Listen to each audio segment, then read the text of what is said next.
Welcome and thank you for joining this webinar on our most recent study that was published at the end of April in 2025 on measuring circular impact. This study is the result of a one-year program, collaborative program between a number of industry players and Circularity, which we will talk about in a moment. Before I get into these details, I want to introduce briefly who we are, because some of you watching today may not know us yet. Circularity is the do tank and strategic partner for the circular economy. We support companies and work with them proactively on the circular transformation and facilitate the collaborations along and across value chains to really implement circular solutions. We have been doing that since 2018 in a number of different formats, always very interactive, focusing on jointly developing new solutions, and have been doing this with a number of partners from different industries. And I will explain to you one of these formats in a bit more detail in a moment. We are a very diverse team of functional and industry experts building on experience in different industries. And this leads to the success of our programs, such as CSAIL, which is focusing on consumer electronics and is essentially a multi-stakeholder program for the entire value chain, in which we, first of all, build the network and knowledge on circular approaches in this industry, and then forge collaborations through focused two-day workshops on specific challenges, and then implement the ideas or the solutions that come out of these workshops through a program over about 5 months, which we accompany and where the ideas are really formed into independent projects. So in February 2025, for example, we just led our most recent stakeholder workshop, practitioner workshop on four key challenges from the theme of repair at scale for electronic products. As you can see, with a broad range of partners, and from exactly such a workshop stem the idea for the project we want to talk about today, UNDRESS Circularity, which is targeting the question of measuring impact for circular business models. So this happened in 2023, January 2023, a group of 12 practitioners from the electronics industry said we need a standardizable and comparable methodology to assess the impact of circular business models, to really be able to report on a fact-based and a comparable level the impact that we achieve with our business models. Why did they consider this a necessity, and why do we absolutely need this as a standardizable methodology? Well, because in fact, when today to assess a circular business model, there is no standard, there is no common ground, no common procedure to actually calculate impact, and there's also no common baseline to make the impact of different business models comparable. And this, of course, then leaves a lot of uncertainty, also in the sense of how to communicate about this. And an additional problem is the limitation of data, because in many companies, there's absolutely no data on sectors as well. There's no data on the user behavior and the device lifetimes, etc., which makes it very difficult to do a quantified assessment.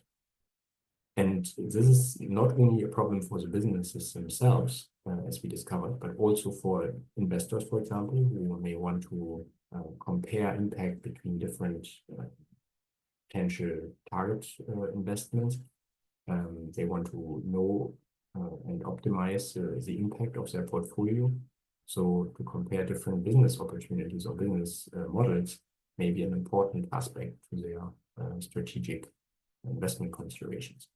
Similarly, for policymakers who may want to shape the market conditions to maximize the impact for a truly resource-efficient circular economy, and who may need to know whether it is better to, for example, support product as a service models in a specific industry, or to increase the rate of remanufacturing and refurbishment of products. So again, the data-based and comparable assessment of the impact of different business model scenarios may be crucial to shape really effective policy. And lastly, of course, the consumers may also want to know whether the options they have at their disposition are how these different options compare.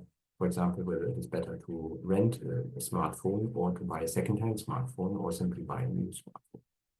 So our study aimed to give answers to those questions for those different stakeholders, and to provide a new methodology that will enable these different stakeholders, and especially businesses and practitioners, to calculate the impact of their respective business model. So this is UNDRESS Circularity, which then shaped as a project between 12 different industry partners that are all practitioners of circular business models in the realms of consumer electronics. And we also included a number of associated stakeholders from research, from standardization bodies, from the investment community, but also from other organizations that work on frameworks for the assessment of impact, to make sure that we are compatible and complementary to those existing efforts.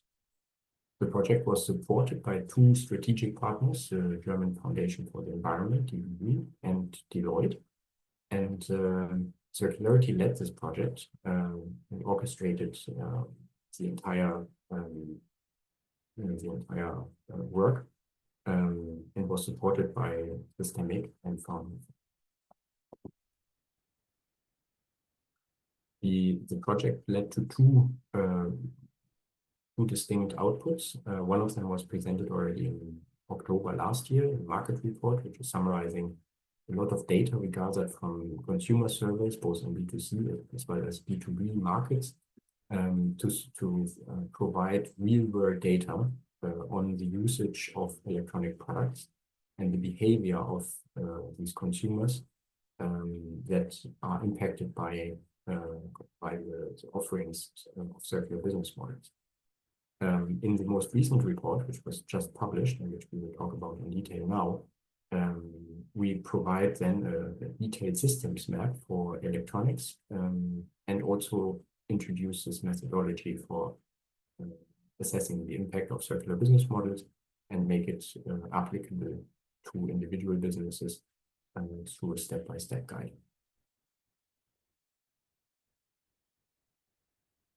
In the beginning of the study, and as we also explain in the first part of our new report, it was very important to better understand the map, the landscape of the current electronics industry. So we started to look at the traditional linear system to introduce a common language about the different processes and product journeys that we observe. And the linear map is, of course, fairly simple, because we are simply looking at a product life from design and manufacturing through its distribution, use case, and all the way to the end-of-life treatment. But as soon as we introduce circular practices, such as second-hand, for example, we have a new world of processes and possible product journeys, such as grading, collection, refurbishment, and then, of course, resale. So this loop and these processes may still be quite known to many of you. But what many people underestimate and ignore is the fact that, for example, import and export of second-hand devices are crucial enablers for that system to work in a country like Germany. And if then we look at rental or product as a service business models, we have to introduce an entirely new use phase that again introduces new processes that ensure that these devices and products can run in circles between different rental users before being potentially resold to another user, or as in most cases with rental models, the devices are being resold through professional resellers and then enter the second-hand market that we looked at previously. And again, import and export of devices are very important elements also of this of these product journeys.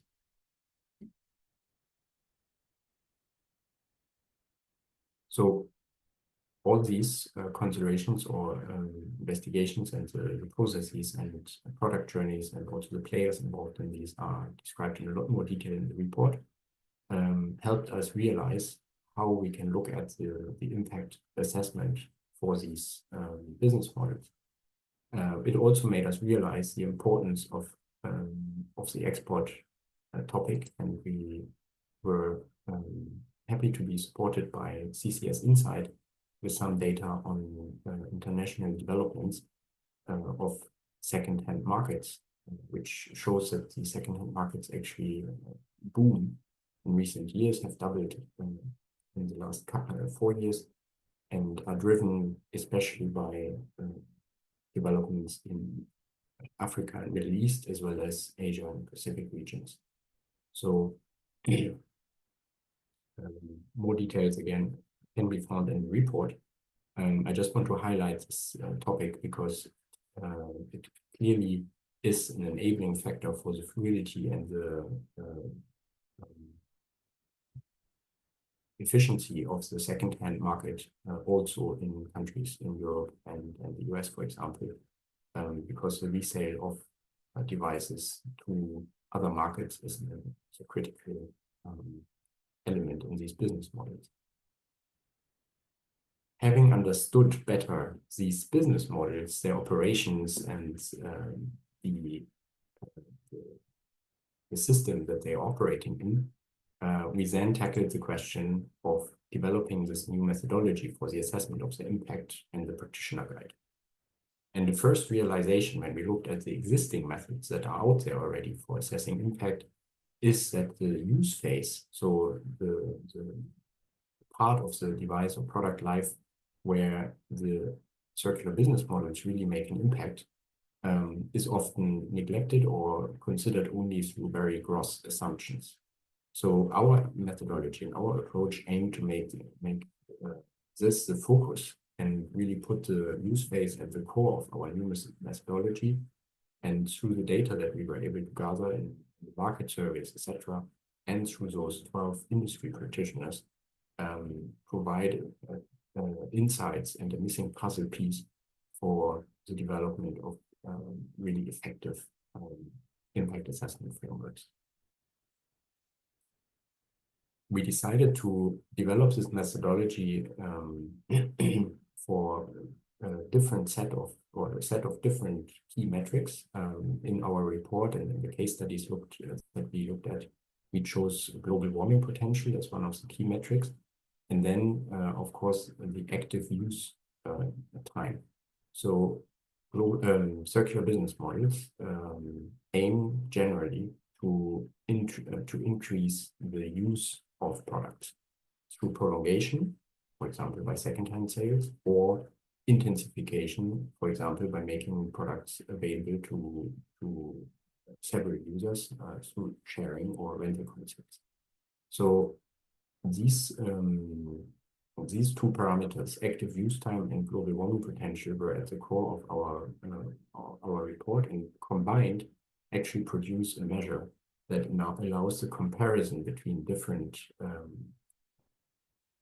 business models, because we evaluate the global warming potential per active use, per year of active use, and thereby have measures that really describes the impact of a business model, taking into account all use phases and all impact contributions throughout the product life, and not just focus on one one particular phase of this product's life, as it is done in many other current frameworks out there. How to use this methodology and which steps to go about when you want to actually calculate an assessment is described in the report in detail through a step-by-step guide. I will spare you those details now in this presentation, but want to show you a couple of detailed results from an assessment that we did on electronics in Germany. So the scope of this case study were 4 device categories: smartphones, laptops, gaming consoles, and cameras. We looked at the B2C and the B2B markets and business models within each of these, based our assessment on blended industry data and the market surveys that we performed in the German market. So, for example, for frequently used devices such as smartphones, we see that the lifetime of a smartphone, the active use of a smartphone, can be prolonged by about 30% through, for example, second-hand sale models in the German market. And we see that especially in the B2B sector, there's a very strong potential to drive this lifetime prolongation through second-hand models. And when the lifetime is prolonged to that extent, the emissions per year of existence of this smartphone can be reduced by 20%. For infrequently used devices, such as cameras or gaming consoles in this case, the business model of renting these devices is especially interesting because it massively increases the utilization of the device, making it available to several users who may each only use it for a couple of weeks at a time, and then give it back to the rental organization to rent it again when they need it. So through this mechanism, the device is being utilized a lot more than if it was owned by one single user who lets it sit on a shelf for most of its lifetime. And this increase in utilization achieves, in the case of gaming consoles, for example, an increase in active use lifetime of 50%, which reduces emissions of the device by about 20%. We also built into this methodology a capability of looking at the impact of business models at different levels, both at the business model level, where we assess product journeys that are typically occurring as part of such a business model, but we can also single out individual product journeys, and as described here, we can look at agglomerated market scenarios based on the market share and the adoption of business models such as rental or second-hand for an entire market. So in the case of a market similar to Germany, we found that, so there's about 100 million smartphones, for example, we found that if the adoption in this market of circular business models, rental and second-hand, increased to about 80%, then we could save about 200,000 tons of CO2 yearly and reduce the rate of smartphones that have to be put on the market every year, which is currently ranging between 20 and 25 million smartphones per year. We could reduce this number by 2 to 3 million smartphones every year. So this gives just a brief snapshot of what this methodology is capable of doing and how we can use it to produce insights relevant to assessing the impact of circular business models, to driving or assessing specific scenarios, and also to identifying, through sensitivity analysis, identifying specific levers for maximizing impact of a particular business model. You may have noticed that in all the charts that I showed, there's always been a line down there called the theoretical limit. So I want to talk about that for a second, because as you may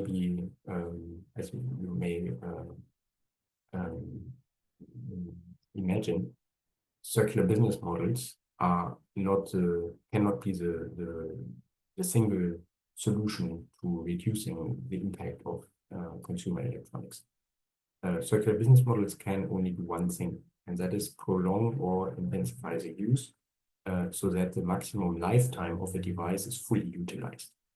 And that is, of course, limited by other factors, by the design, by end-of-life treatment, by a number of factors that are related to the production of the device, which make a massive share of the global emissions, for example, that are related to a particular product. So the maximum technical lifespan of a device, and for example, for smartphone, we assumed 8 years, for gaming console 10 years, means that the global warming potential per year for a device can only be reduced to a certain amount by the introduction of circular business models. And here we assess the gap or the extent to which these circular business models achieve this reduction already today. And that's quite interesting because we see that rental and second-hand business models achieve somewhere between 20 and 50% of their full potential today, and could therefore still grow to a substantial extent their impact and their contribution to the reduction of emissions related to these devices. Going beyond then would require addressing other parts of the life cycle, such as production and life. With this, I'm coming to the end of giving insights into these results and into this report. I hope to have made you keen to know more and invite you to download these reports through the links provided here as a QR code. Just to highlight again a few key takeaways. So our methodology, called Circular Business Model Impact Methodology, CBMI, is a new practitioner-oriented methodology to measure the impact of circular business models. It especially accounts for changes in the use phase due to those circular offerings. It is complementary to frameworks and standards that are already out there and that are being developed as we speak. A particular new aspect of this methodology is that it allocates emissions and benefits of circular product journeys over the entire active use of the device or of the product, which means that the assessment provides, or the assessment provides a quantitative quantification also of the incentive for all players along the entire device lifetime to prolong and intensify its use. We saw that for the electronics industry especially, circular business models already achieve quite a significant impact. They reduce the annual emissions by up to 20% and increase active use lifetime by 20 to 50%.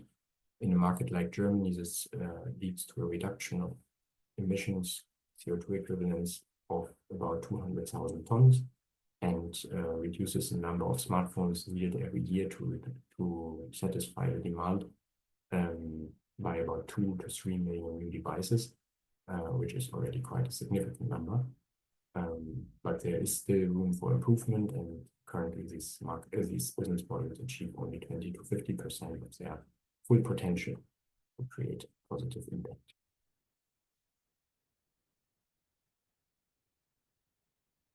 With all that said, let me give you a few ideas for what we would love to do in the future. So please reach out to us if you want to know more. We are working on refining this methodology and developing it further, also on making it actionable for companies. And if you want to, for example, discuss the implications that this methodology may have for your company and how you can assess the impact of your business model, please reach out. We're happy to discuss any support we can give you. The work will, of course, also extend to connecting these insights to other efforts in developing standards and frameworks for impact assessment, both in electronics as well as beyond electronics, which we deem as going to be a very interesting topic for further work, to extend this logic now to other industries and other product categories. So with this, we invite you to collaborate and get in touch if you have any questions or would like to get into further discussions. We also warmly invite you to the webinar on the 10th of June and to another webinar on the 18th of June, in which we will discuss especially this topic of global trade and e-waste, which will be a very interesting opportunity to dive deeper into this specific topic. Thank you very much for listening, and I wish you a very good day.